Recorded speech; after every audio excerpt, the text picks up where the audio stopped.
অধিবক্তা গীতাঞ্জলি আজি এই পবিত্ৰ ঘৰত মই বিহুৰ দিনা স্থানীয় বিধায়ক মানৱ ডেকা ডাঙৰীয়াই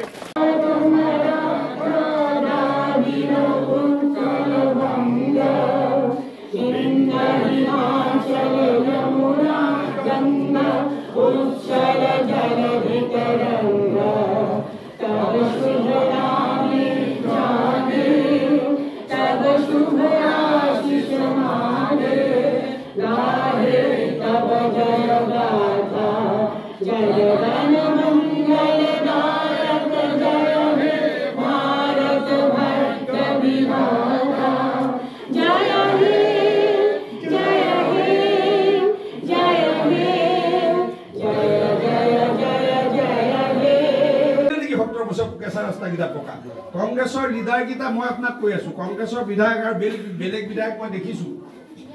ঘৰৰ আগৰ মূল পথটো লুংলুঙীয়া শিলগুটিৰ ৰাস্তা আছিলে ৰিক্সালা নগৈছিলে 1 বছৰ আগলৈকে 2 লেন কৰি ৰাস্তা বনাই দিছো দেখিছে না স্কুলি ফেৰিয়া ৰাস্তা আৰু তেওঁ ঘৰৰ গলিটো বনাই দিছো যেতিয়া গলিটো বনাই দিছো মোক ফোন কৰিছে মোৰ চোতালৰ 30 মিটাৰটো বনাই দে মোৰ চোতালৰ ৰাস্তাটো চৰকাৰে বনাই দিয়ে বোলে তই বনাই দে মোৰ হ'ব বনাই দিছো চাই আহক যাওক চোতালটো বনাই যিটো মানুহে নিজৰ ঘৰৰ গলিটো বনাব নোৱাৰে নিজৰ গাঁৱৰ নামঘৰটো বনাব নোৱাৰে নিজৰ গাঁৱৰ ক্লাবটো বনাব সি আপোনালোকৰ কাম কৰি দিব লাগিব কৰিব ভাইকক ঠিকা দিব পাৰিব কবাৰ মছজিদৰ মাটি দখল কৰিব পাৰিব হয়নে নহয় কওক মিছা কথা কৈছো নেকি মই আৰু বিধায়কো আছে ঘৰৰ আগৰ পুখুৰীটো জাবৰ পেলাই ঘৰৰ সন্মুখৰ মানুহ বাঁহৰ দলঙেৰে অহা যোৱা কৰে সেই দলং মই পকা কৰি দিছো ৰাস্তা পকা কৰি দিওঁ তেওঁ ঘৰৰ ষ্ট্ৰীট লাইট মই লগাই দিছো তেওঁ ঘৰৰ সন্মুখৰ লেপটেৰা জাবৰ পেলোৱা পুখুৰীটো পাৰ্ক বনাই তাত লাচিতৰ মূৰ্তি লগাই দিছো নে আপোনালোকে লখিমপুৰ নগৰৰ 14 নং ৱাৰ্ড শ্ৰীখণ্ডৰ অন্তৰ্গত পশ্চিম চামমাৰীস্থিত উদয়ন আৰবী আৰু ইংৰাজী বিদ্যালয় ইতিপূৰ্বে নিৰ্মাণ কাৰ্য সম্পূৰ্ণ হোৱা নৱনিৰ্মিত গৃহৰ আজি পুৱাৰ ভাগত অৰ্থাৎ পুৱা 10 বজাত শুভ উদ্বোধন হয় উক্ত অনুষ্ঠানটি নৱনিৰ্মিত গৃহৰ শুভ উদ্বোধন কৰে লখিমপুৰ বিধানসভা সমষ্টি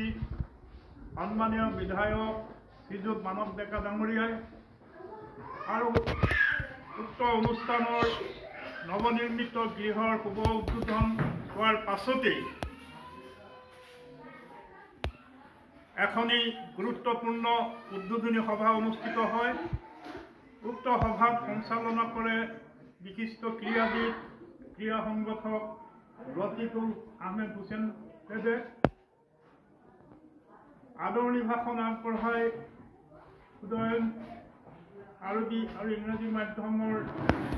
বিদ্যালয়ৰ প্ৰতিষ্ঠাপক সভাপতি মুফতি আব্দুল হাছিবে